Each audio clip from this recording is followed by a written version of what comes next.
Assalamualaikum warahmatullahi wabarakatuh. Kisah Nabi Muhammad SAW yang ditolong laba-laba dan burung merpati.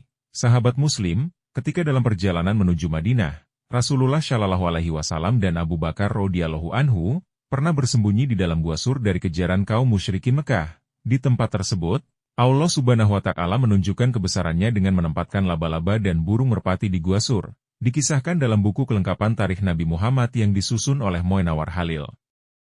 Pada saat perjalanan menuju Madinah, Nabi Muhammad SAW yang ditemani Abu Bakar radhiyallahu anhu singgah menuju gua Sur. Setelah merasakan ada sosok yang mengintai keduanya, disitulah keduanya bersembunyi selama 3 malam lamanya. Awal peristiwa ini dimulai saat paman dan istri Rasulullah wafat. Melihat salah satu para pembela Rasulullah sudah wafat, para kaum kafir Quraisy malah mengambil kesempatan ini untuk menghabisi Nabi Muhammad dengan melakukan percobaan pembunuhan. Kala itu kaum musyrikin mengadakan pertemuan untuk merundingkan cara menangkap Nabi Muhammad SAW. Mereka lalu mengutus orang-orang yang dapat menjajaki bekas tapak kaki manusia yang berjalan di atas pasir. Tak hanya itu, mereka juga mengadakan sayembara, bahwa barang siapa yang dapat memancung kepala Nabi Muhammad SAW dan membawanya ke hadapan mereka, akan dihadiahi 100 ekor unta. Setelah melakukan pertemuan tersebut, mereka lalu pergi mencari Nabi Muhammad SAW. Dalam pencariannya pasukan Quraisy menemukan jejak kaki di padang pasir dan jejak kaki itu membawa mereka pada sebuah gunung. Mereka pun bingung dan menaikinya hingga melintasi gua tempat Nabi Muhammad SAW bersembunyi. Secara bersamaan, mereka juga melihat bekas tapak kaki yang terputus di sana. Mereka pun semakin bingung untuk memilih jalan selanjutnya. Apakah harus ke kanan, kiri, atau justru masuk ke dalam gua? Sesudah Nabi SAW dan Abu Bakar radhiyallahu anhu masuk ke dalam gua Sur, seketika itu pula, Allah Subhanahu wa Ta'ala dengan kuasanya memerintahkan ribuan laba-laba untuk bersarang di muka gua Sur. Allah Subhanahu wa Ta'ala juga memerintahkan burung-burung merpati liar untuk bersarang dan bertelur di gua tersebut. Oleh karena itu, di depan pintu gua Sur dan sekitarnya penuh dengan sarang laba-laba di atasnya, serta telur merpati di bawahnya.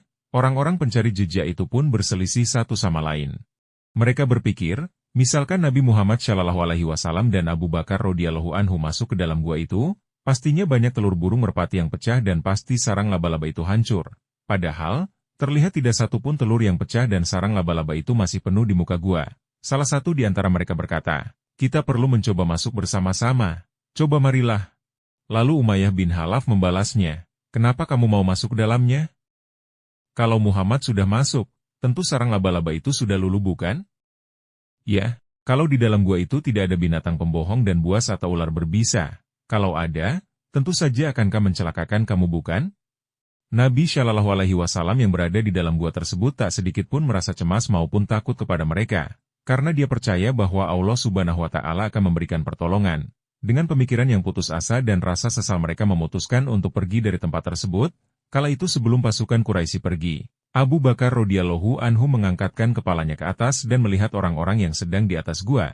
Ia pun berkata kepada Nabi SAW, "Oh, jika mereka melihat kakinya ke bawah atau menundukkan kepalanya ke bawah, tentu dengan segera melihat kita ada di sini bukan?"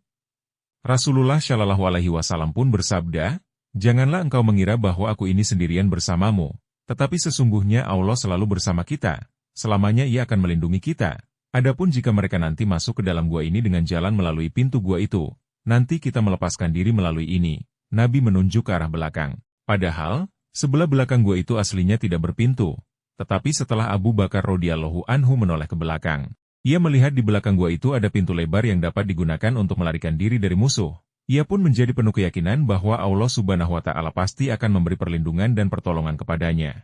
Akhirnya, para pengepung dan pencari jejak itu pun bubar dan pergi dari tempat tersebut untuk kembali ke Makkah. Demikianlah bentuk pertolongan Allah Subhanahu wa Ta'ala kepada Nabi Muhammad SAW dan Abu Bakar radhiyallahu anhu saat bersembunyi di gua Sur. Sahabat Muslim, itulah kisah Nabi Muhammad SAW yang ditolong laba-laba dan burung merpati.